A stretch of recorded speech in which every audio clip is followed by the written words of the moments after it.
fucking love this game because it's so different. Like, there are rarely ever works of art in our wonderful little side of the fucking world that actually hyper focuses on a universe that isn't built under a, you know, capitalist understanding of the party. You know what we haven't talked about, though? How Disco Elysium was stolen from its creators. Video games for a living, I try to focus on games that have something going for them. Games that are one of my favorite games, honestly. Fun, engaging, and that have players that keep returning to play them on a regular basis. Games that you could call cult classic. This is from RoboKast. This is a real thing that happened with ZA or whatever. And one of the most common factors of these cult classic games is the fact that the developers know what they're doing. They don't make rash or crazy decisions, and they listen to their audience to know what players actually enjoy and what they should and shouldn't do. But then there are always the exceptions. The companies that ruin their credibility by doing ridiculous things that make you take a step back and think, did these people have brain damage? Let's take a look at Disco Elysium. This game came out in 2019 and was instantly one of the best story-based RPG games ever made. I mean, it got a 10 from most game publications, a 97% on Metacritic, and had overwhelmingly positive reviews on Steam. The game pushed the concept of choices matter, and it threw you headfirst into a detective story that kept you super engaged and immersed for the entirety of your 20+ hour experience. It was awesome, and even for people who didn't want to read an entire 5,000-page novel in the form of a video game, it was a very unique experience that was a lot of fun. The game sold millions of copies, had a hardcore fan base, and even inspired Disco Elysium 2, the sequel that's currently in the works. The lead developer and creator of the title, Robert Kurvitz, and his extremely talented art director, Alexander Rostov, were the brains behind the operation. They came up with the world, story, and concept, organized the team, secured funding, and ultimately were the reason that this title became what it is today. The setting, the beauty, the nuances, the theming, the artistic flair.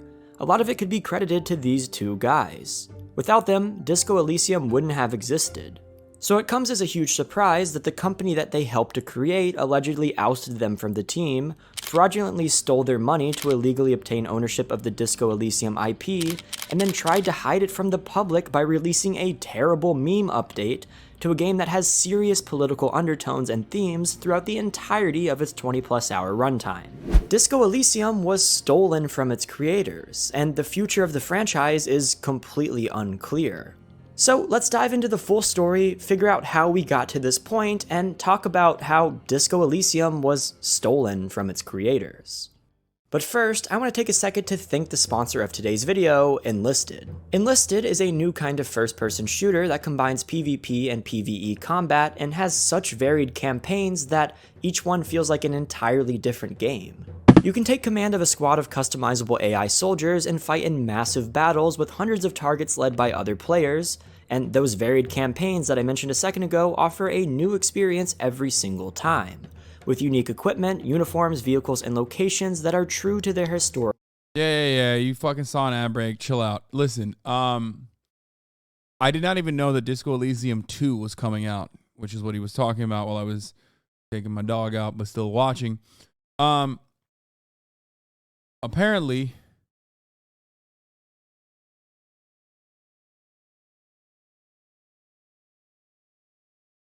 looks like shite. It looks bad. Have you seen some of the designer clothes from Disco Elysium? Yes, I have.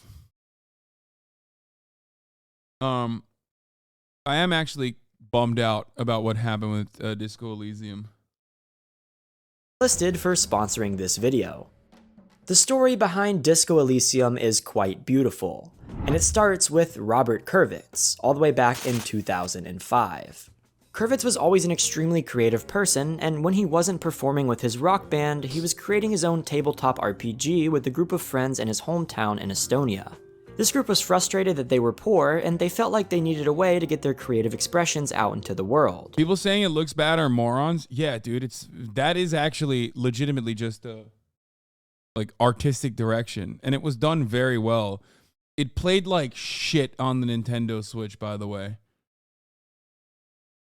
It played like absolute fucking shit on the Nintendo Switch. If someone... come on, brother. Come on. Come on. Come on. I covered it twice already. 8 hours in, you think I haven't seen Steven Crowder being abusive to his wife? Like, I know you're well intentioned, but like 8 hours in, dog, you really think? It's like coming in here while fucking Russia is invading Ukraine and being like, dog, do you know Russia invaded Ukraine?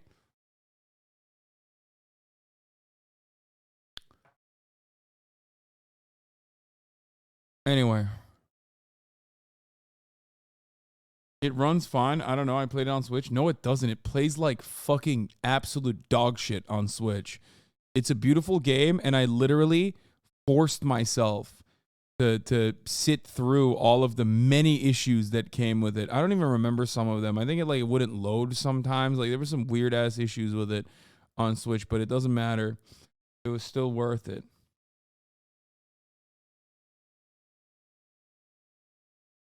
So they got together and formed a creative collective that would later be named Zaum. Zaum worked together on music, paintings, and books, and mainly acted as an outlet for creative expression and support, but that was about it. In their spare time, the members of Zaum continued to build out and play. Alright, let's continue.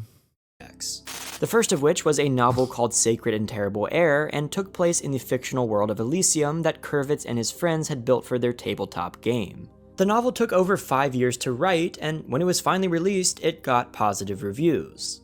But from a commercial standpoint, it absolutely flopped, and only sold about 1,000 copies, which caused Kurvitz to fall into an alcoholic stupor that put his life on a downward spiral. But he was pulled out of it by Alexander Rostov and Kaur Kinder, who came to the conclusion that the trio should partner and work together on a video game set in the world that the novel was based around. They had a vision for something bigger, and they got together to write a one-pager that explained what the world of Disco Elysium would later become. AD&D meets 70s cop show in an original fantastic realist setting, with swords, guns, and motor cars.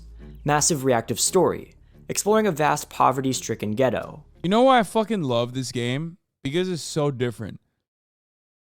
Like, there are rarely ever works of art in our wonderful little side of the fucking world that actually hyper focuses on a universe that isn't built under a, capitalist understanding of the planet. Like, that automatically makes it unique to onlookers. Maybe I'm biased because of my political perspective and how it aligns with the political perspective of the people that make the video game. That made the video game, but like it's so good.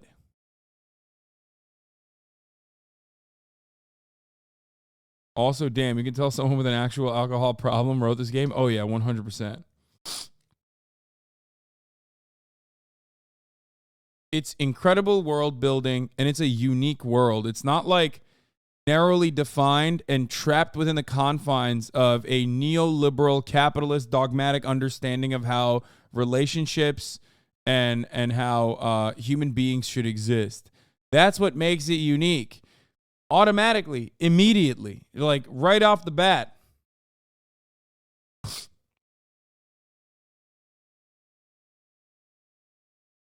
Deep strategic combat.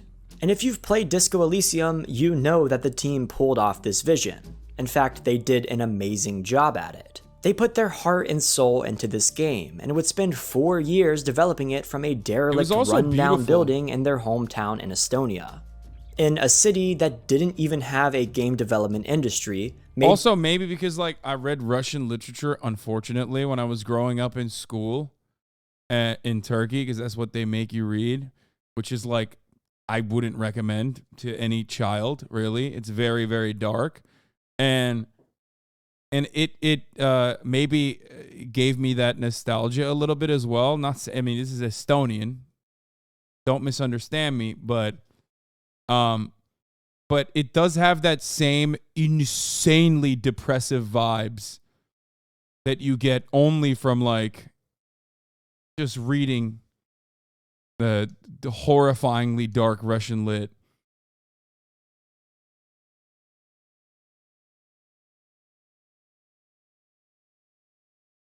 By people who had no game development experience.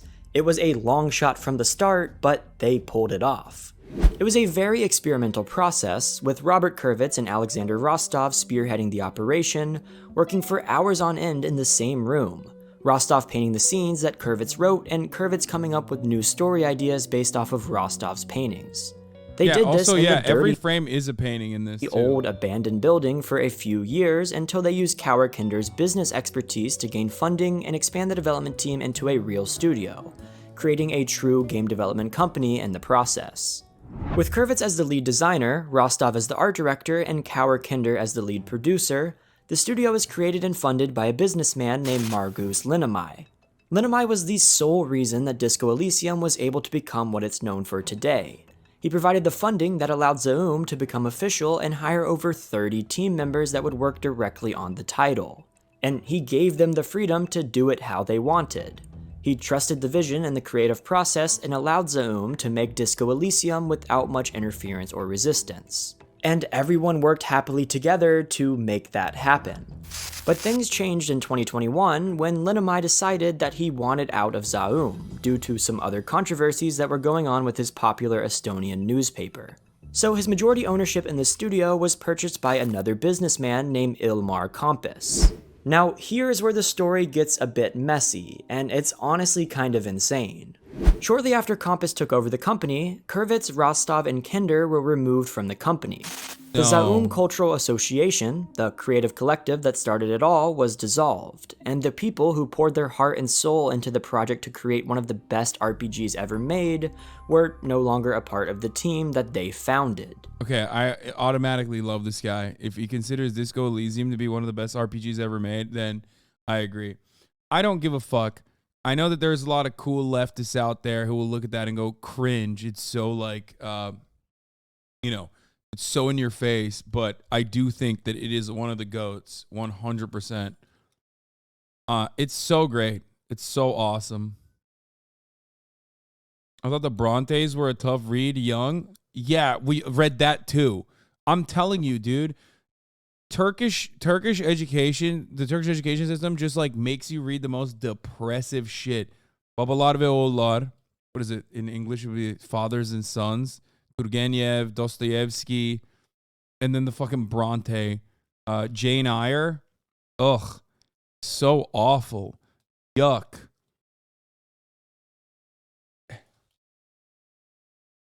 No, don't eat the pea pad. That's not edible.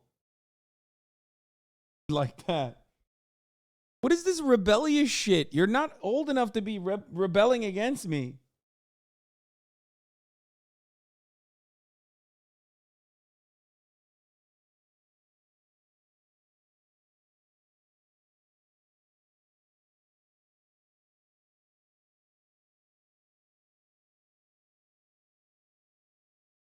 In a blog post shared by Rostov and Kurvitz, the following happened.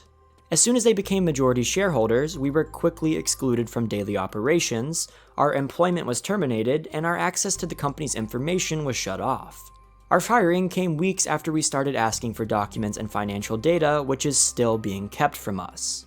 As for Kinder, he was allegedly ousted from the company as well after asking the new owners about future plans for Disco Elysium 2 and questioning their financials. It sounds simple. The new owners didn't like the original creators of the game, so they removed them from the company. That's fucked up. Why would they do that? Well, that's where the story gets a little bit more complicated. And I have to say, it involves a lot of fraud and greed. Is it because they're commies? In order to understand this, we need to talk about the sequence of events that led to Zaum being acquired by Kompis in the first place. See, there was another company that owned a portion of Zaum. This company was called Yes or No Ltd, and the director of this company is No, it's called Yes Sir, No Sir. The girlfriend of our newest character, Tones Howell. Howell worked at Zaum as the executive producer for Disco Elysium, and he plays a big role in this scheme. See, Howell has a history. Back in 2016, he was fined over 12 million euros for being involved in a pyramid scheme that he tried to start in Azerbaijan. So this shows that maybe he wasn't the best guy to be involved with in the first place. The original majority shareholder who wanted out, Margus Linnamai, was looking for 4.8 million euros in exchange for his shares of the company. Compass wanted to buy the company. But instead of simply buying out Linamai with his own money, he worked alongside Howell to construct a corrupt and complex scheme to obtain ownership without spending a penny, by using the funds from the company to pay for the purchase of the company. They took money from Zaum to buy Zaum, and the way they did it was insane. Howell's girlfriend, who was the director of the company that owned part of Zaum, sold some physical concept art sketches to Compass for a whopping £1 sterling. Compass then took these sketches and sold them back to Zaum for, you guessed it, 4.8 million euros. So the money was taken out of the Zaum bank account and put directly into Compass's bank account to basically reimburse himself for the purchase of the company. And the trio that was fired were still minority shareholders in Zaum, which means that it was their money too. After this fraudulent acquisition, the new owners took steps to reduce the amount of power that the original owners had by demoting them from partial owners to basic level writers and artists. These demotions caused Rostov and Kurvitz to be frustrated, which resulted in them being ousted out from the company in the hopes that Compass and Havel would now have full control of everything.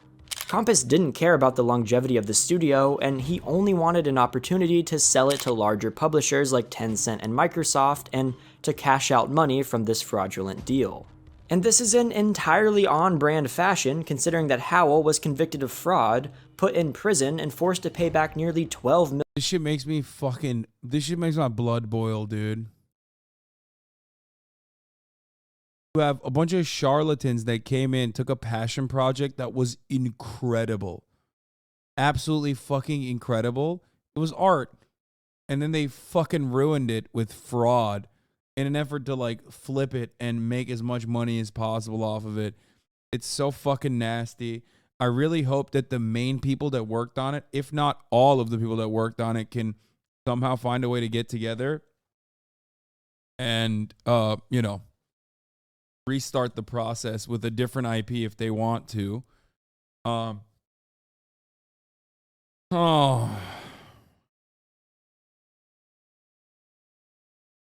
Dude, the game's all right. It's kind of boring. Yeah, okay. It's not for you. Whatever. Like, stop. Does that make it okay to just like fuck these people over? I love it. You wanted to say that because you wanted to come across like unique. Okay?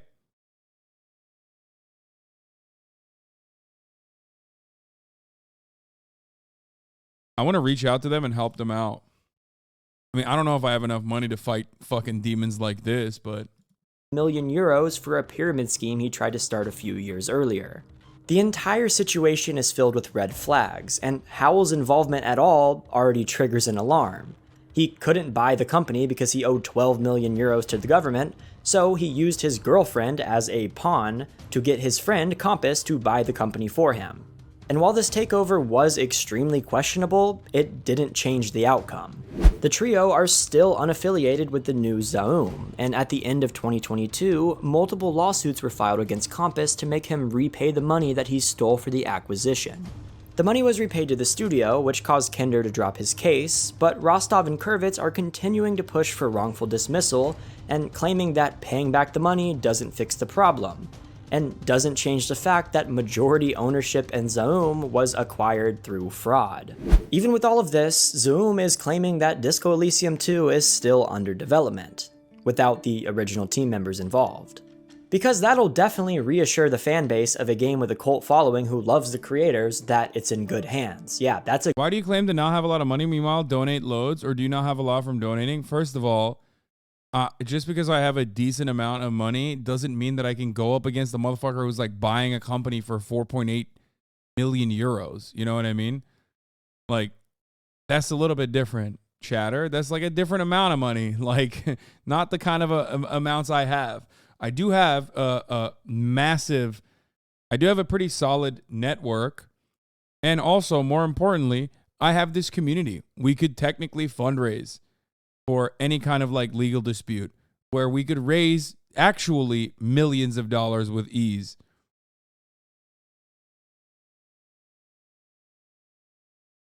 Chatter thinking all rich is the same rich? Yeah, literally.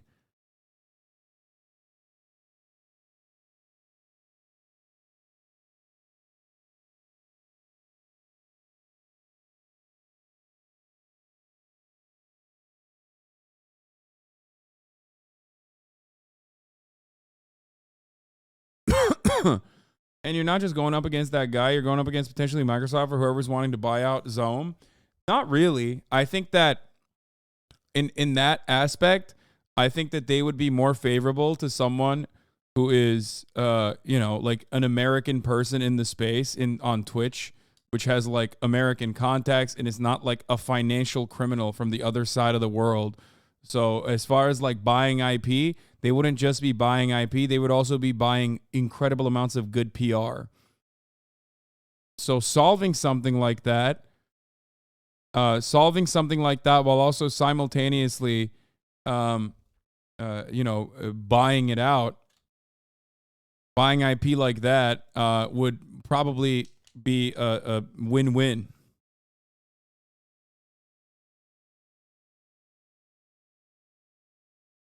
A great one. Good job, guys. You really solved the PR problem. These people are so out of touch that unless Kurvitz and Rostov win the case, Disco Elysium 2 is probably... Plus, every single person with like 3.5 fucking brain cells absolutely understand that if you lose the main artistic vision, you lose the game. Does that make sense? So why the fuck would they buy shoddy ass? Like, buying the IP is one thing, but then they would literally be buying like the IP without any of the people that would help craft it. And then it would be dog shit and it would flop. Because what truly made this game unique, what truly made it incredible, is the personal touch from people who do, unfortunately in this day and age, have a unique perspective. They have a unique perspective. They have unique lived experiences that they put into it. That's what made it the game. It's not a big studio. It's a tiny fucking independent studio that got fucked over. Probably not in good hands. Sure, maybe it could still be a good game, but I don't see the value in supporting it without the original creators being involved. And best of all, in the middle of this entire lawsuit and PR disaster, the team at Zom decided to release a photo mode meme update in the hopes that, maybe this little update here will draw some of the limelight away from the bad things going on. Because I'm sure a lot of journalists are going to make a lot of time creating articles on how a photo mode for a story-based RPG is the most revolutionary thing in gaming history. The irony in this entire thing is that Disco Elysium was centered around a politically charged anti-capitalist message. And the thing that destroyed this lovely game is the same thing that the game was preaching against. It's ironic. We'll have to continue to watch and see what's happening with this situation. But it wasn't. It was more than that. It was literally inside memes. It wasn't just an anti-capitalist message. It literally was an anti-capitalist universe where like there was insane amounts of sectarian infighting, like showing that everyone was like morally in a gray area and everyone fucking personally were operating in this unique space.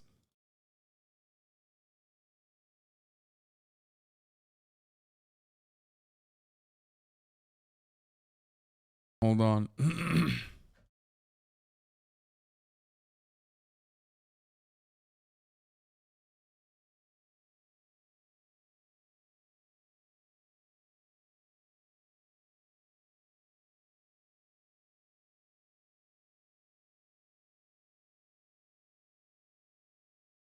By far one of the most interesting stories I've seen in gaming in a very long time. So if you want to keep up to date with that, go and follow me on Twitter. I'll post updates as they come out, and if the situation unfolds to be even more complex, I'll make another video. But for now, we're just gonna have to wait and see if this game has a future. What are your thoughts on the situation? Do you think there's more to it than initially meets the eye? Let me know in the comments. Don't forget to check out Enlisted by using my... This was great. I never played the game. How do you play the game now? I mean, it doesn't matter. You can still play the game now if you want. It's a fucking beautiful game.